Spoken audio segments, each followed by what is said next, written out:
Good morning guys, मैं अमित बिश्नोई। आज हम बात करेंगे वो स्टॉक मार्केट पे बात करेंगे। उससे पहले मैं आपको कुछ चीज़ें बताना चाहता हूं कि मैंने म्यूचुअल फंड के अंदर करीबन 2 साल काम किया था। इससे पहले मैंने आईसीआईसीआई म्यूचुअल फंड के अंदर 1 साल कार्य किया था। उसके बाद मैंने 8 महीने एक्सिस म्यूचुअल फंड के अंदर कार्य किया था। म्यूचुअल फंड के अंदर हम क्या देखते हैं कि म्यूचुअल फंड ये स्टॉक मार्केट से संबंधित होता है। और इस म्यूचुअल फंड में 2 चीज़ हमें देखने को मिलती है, एक तो डायरेक्ट सेल और बाय का देखने को मिलता है और एक होता है एसआईपी का।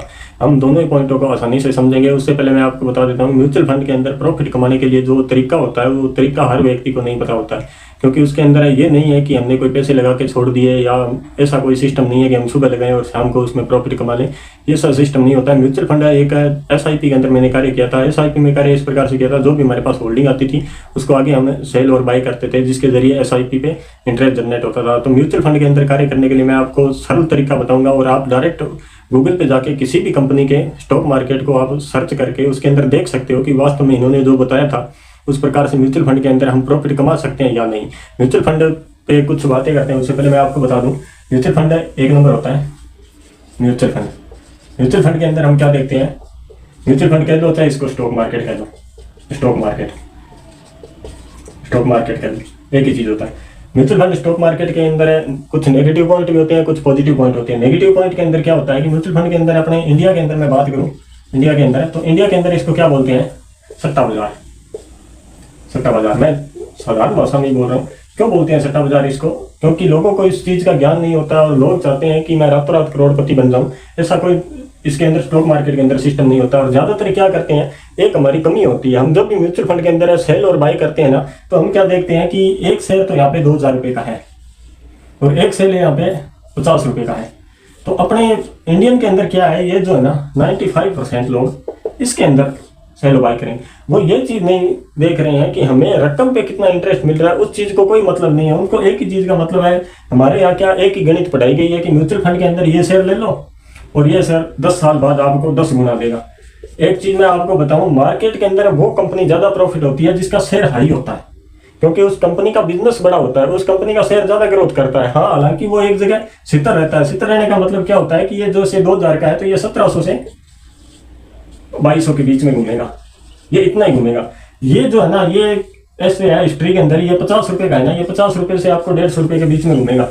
लेकिन इसका कोई आपको 10% इस पे आप यकीन कर सकते हो और इस पे आप 90% यकीन कर सकते हो। ये चीज मैं बताऊंगा, इसलिए मैं आपको एक म्यूचुअल फंड में सबसे पहले अगर आपको डायरेक्ट सेल और बाय करना है, उसके लिए मैं आपको कुछ पॉइंट बताता हूँ। वो पॉइंट जरूर आप समझना अच्छी तरीके से। वो पॉइंट समझने के बाद में आप आके मेरे को एक चीज कमेंट करके बताना कि आपने जो बताया था वो तरीका सही है या गलत है। क्योंकि हमने खुद ने स्टॉक मार्केट के अंदर करीबन, मैंने आपको बताया 1 साल आईसीआईसीआई के 8 महीने करीब मैंने एक्सिस डायरेक्ट पे के अंदर किया था, उसके अंदर भी किया था। तो हमारा क्या है, मेन फोकस इस पे रहता था। इस पे भी किस चीज में रहता था वो भी मैं आपके साथ शेयर करूंगा। अब अपने इसके पॉइंट को समझते हैं एक बार। अंदर मैं बता रहा हूँ 2000 रुपये का, जैसे किसी कंपनी का है, टाटा का है, या किसी एक्सिस बैंक का है, या इंडसइंड बैंक का है, कोटक बैंक का है, आईसीआईसीआई बैंक का है, एचडीएफसी बैंक का है, या अडानी ग्रुप के अंदर है, या बजाज का है, किसी भी कंपनी, एमआरएफ का है। एमआरएफ का तो शेयर बहुत ज्यादा हाई है क्योंकि उसकी तो प्राइस 1,30,000 रुपये एक शेयर की प्राइस है। बट मैं आपको बता रहा हूँ एक रीजन के तौर पर कि अगर 2000 रुपये का कोई शेयर है ना, इसके अंदर इन्वेस्ट करना क्यों फायदेमंद है। क्योंकि एक आप चीज पहले माइंड में रख लेना कि कभी भी आपको अगर डायरेक्ट सेल और बाय करना हो तो मिनिमम आपके पास 25,000 रुपये होने चाहिए।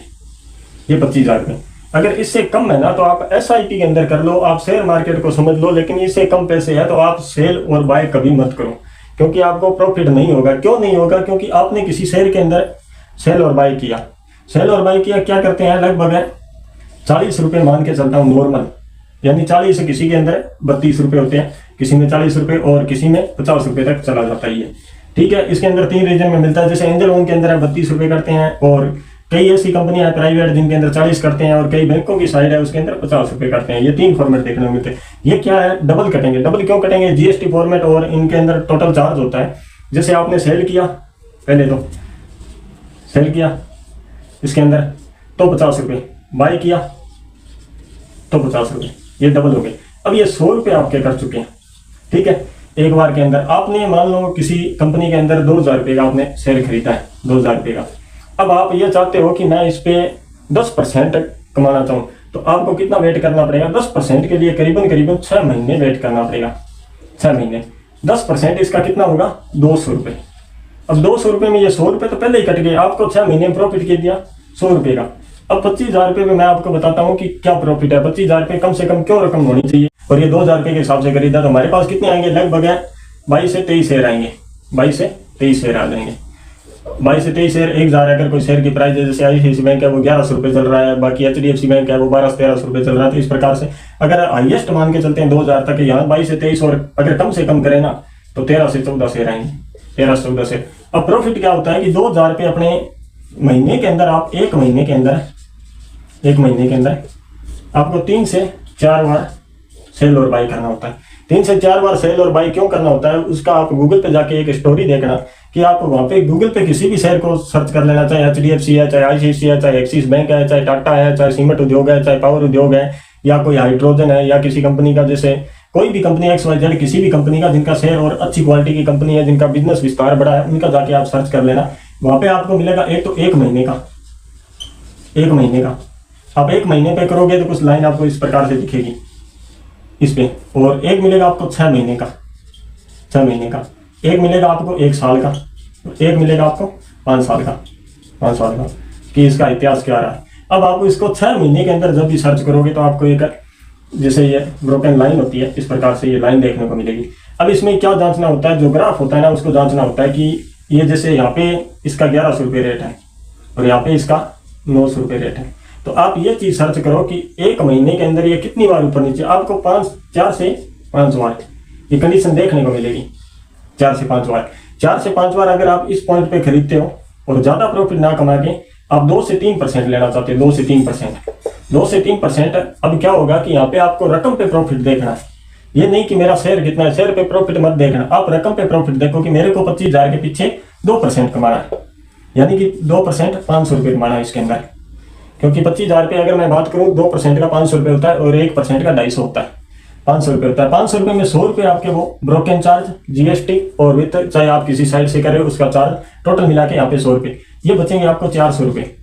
और अब आप यहाँ पे, मैंने आपको बताया था करीबन 3 से 4, आप 3 ही मान के चलो, तो आप 1200 रुपये मंथली इस पे कमाओगे।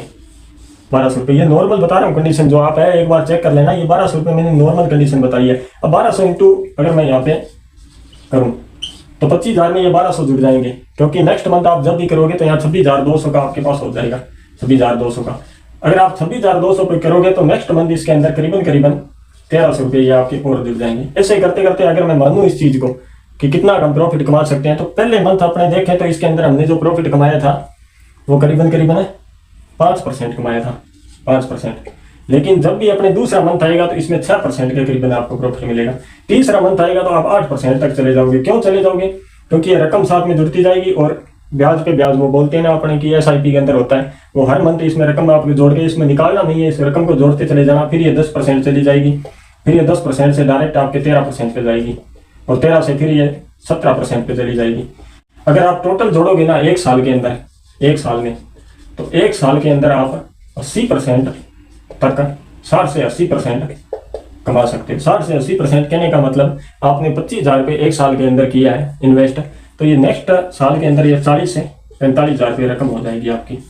हाँ, मेहनत करनी पड़ती है। मेहनत इतनी भी है कि मैंने आपको बताया ये ब्रोकन सिस्टम है, इसको समझना बहुत जरूरी है। ब्रोकन सिस्टम को कैसे समझते हैं ये नेक्स्ट वीडियो के अंदर मैं बताऊंगा। और अगर किसी व्यक्ति के पास 25,000 से कम रकम है तो वो मान के चलो SIP के अंदर ही करो। SIP का भी कोई अगर इंटरेस्ट देखे ना, कोई कम नहीं है। SIP का अगर मैं 2023 से 1 अप्रैल 2023 से 31 मार्च 2024 तक का मैं देखूँ ना, तो 60% हाईएस्ट इसका रहा है। जो क्वाटा कंपनी है, क्वाटा, उसका इंडेक्स फंड का आप गूगल पे सर्च कर लेना, quota index fund SIP interest with 2023-24, तो वहाँ पे आपको एक लाइन दिखाएगा कि उसने 60% रिटर्न दिया। 60% कहने का मतलब ये है कि किसी व्यक्ति ने अगर इसके अंदर 1,000 रुपये लगाया है तो 600 रुपये उसको ब्याज के तौर पे मिले हैं 1,000 के, यानी टोटल उसको रिटर्न मिला वो 1,600 रुपये का मिला है। यानी 1,000 के एक साल के बाद में 1,600 रुपये मिले हैं। ये जो रिटर्न है ये हर बार नहीं मिलेगा आपको, क्योंकि अपने को क्वाटा कंपनी भी अब फिलहाल में स्लो चल रही है। अब फिलहाल में मैं SIP के अंदर कोई हाईएस्ट कंपनी बताऊं तो आदित्य बिरला चल रही है, HDFC चल रही है और दूसरा निप्पो स्मॉल कैप चल रही है। क्वाटा अभी फिलहाल के अंदर स्लो चल रही है। क्वाटा फिलहाल में स्लो क्यों चल रही है? क्वाटा का जो सबसे ज्यादा था ना वो 25% पावर पे था, और पावर का थोड़ा सिस्टम स्लो हो चुका है अभी। पावर का आने वाले टाइम में अगर कोई सिस्टम है हाईएस्ट होगा ना, वो हाइड्रोजन पे होगा, क्योंकि गवर्नमेंट जिस फॉर्मेट पे काम कर रही है ना और प्राइवेट सेक्टर जिस फॉर्मेट पे काम कर रहा है, वो इसके अंदर कर रहा है। अब मैं थोड़ा सा आपको इसके बारे में नेक्स्ट वीडियो में बताऊंगा कि शेयर मार्केट किस प्रकार से ग्रोथ करता है, हाई जाता है, स्लो होता है, ये किस प्रकार से डिपेंड होता है। ये किसी व्यक्ति के हाथ में कंट्रोल करना नहीं होता है कि ये कोई व्यक्ति है वो कंट्रोल कर रहा है, उसका मन कर रहा है तब ऊपर जा रहा है तब वो नीचे आ रहा है, ऐसा कोई सिस्टम नहीं होता है। ये कंपनी की एक फॉर्मेट होता है कि कंपनी ने आज किसी कंपनी को बिजनेस करना है, उसके पास कि उसको 100 करोड़ का बिजनेस करना है। अब उसके पास में तो 10 करोड़ ही है, लेकिन 90 करोड़ वो मार्केट से उठाएगा। मार्केट किसको बोलते हैं? स्टॉक मार्केट को। स्टॉक मार्केट इस चीज को बोलते हैं। 90% जो होता है ना उसका शेयर जारी करता है कि ये कंपनी है, गवर्नमेंट से रजिस्ट्रेशन होने के बाद में 10 करोड़ इसके खुद के होते हैं, 90% ये गवर्नमेंट से जारी करता है। करता धरता इसमें गवर्नमेंट होता है, जांच इसकी गवर्नमेंट करता है कि ये पैसे इन्वेस्ट कहाँ कर रहा हो, सारा कुछ इसके अंदर गवर्नमेंट का होता है। अब ये क्या है कि 1 महीने के बाद में, वैसे तो इसका डेली रिपोर्ट होता है क्योंकि डेली का डेली जितना भी प्रॉफिट लॉस होता है वो शो करता है, बट इसका अगर 1 साल के बाद में मैं मानता हूँ कि 100 करोड़ के 110 करोड़ हुए, तो ये पीछे जो इसमें बचते हैं ना 9 करोड़ रुपए, ये 9 करोड़ रुपए इस शेयर के अंदर जाएंगे और ये शेयर हाई हो जाएगा। अगर किसी कंपनी को यहाँ 100 करोड़ लगाया और 98 करोड़ उसकी वैल्यू है 1 साल बाद, तो वो आपको लगभग 1.80 करोड़ ये माइनस में आएगी। इस प्रकार से शेयर मार्केट होता है। शेयर मार्केट किसी व्यक्ति के हाथ में नहीं होता है कि मैं जब चाहूँ इसको हाई कर दूं, मैं जब चाहूँ इसको स्लो कर दूं, ऐसा कोई सिस्टम नहीं होता है। शेयर मार्केट में आप नेक्स्ट वीडियो के अंदर मैं एक एक चीज़ का फॉर्मेट बताऊंगा और वास्तव में आप यकीन नहीं करोगे कि किस प्रकार से काम करता है शेयर मार्केट और वास्तव में हम प्रॉफिट किस प्रकार से कमा सकते हैं। एक मैंने आपको बताया था ये 25,000 रुपये वाला रूल जरूर फॉलो करें, अगर किसी के पास नहीं है तो SIP में कर सकता है। दूसरा मैंने आपको बताया था नॉर्मल अगर मानो तो 800 रुपये से प्लस जो शेयर है ना उस पर भी इन्वेस्ट करो, और 800 रुपये से प्लस ऊपर हाई में आपका जितना भी इच्छा करे उतना कर सकते हो, लेकिन इससे नीचे करोगे वो टेम्परेरी कंपनी होती है। टेम्परेरी कहने का मतलब उनके पास इतना स्टॉक नहीं होता, उनका विस्तार नहीं होता है, वो नई नई बाजार के अंदर आती है कंपनियां, क्योंकि थोड़ा बहुत तो किसी को विस्तार करना है। आज कोई भी व्यक्ति अगर किसी के पास अच्छा बिजनेस है तो वो अपना शेयर जारी कर सकता है, बट वो शेयर की वैल्यू नहीं चढ़ा सकता। शेयर की वैल्यू चढ़ाना RBI के हाथ में होता है कि इस व्यक्ति ने कितना इन्वेस्ट किया और इसकी कितनी वैल्यू होनी चाहिए, वो इस चीज़ पे होती है। बाकी मैं ETF पे बताऊंगा, स्टॉक मार्केट में बताऊंगा, SIP के अंदर बताऊंगा, तीनों फॉर्मेट बताऊंगा और एक लुम्पस वार्ड होता है अपना उसके अंदर भी बताऊंगा। सबसे अच्छा एक एक चीज़ को समझोगे तो अच्छी तरीके से समझ आ जाएगा। आज के लिए इतना ही, धन्यवाद।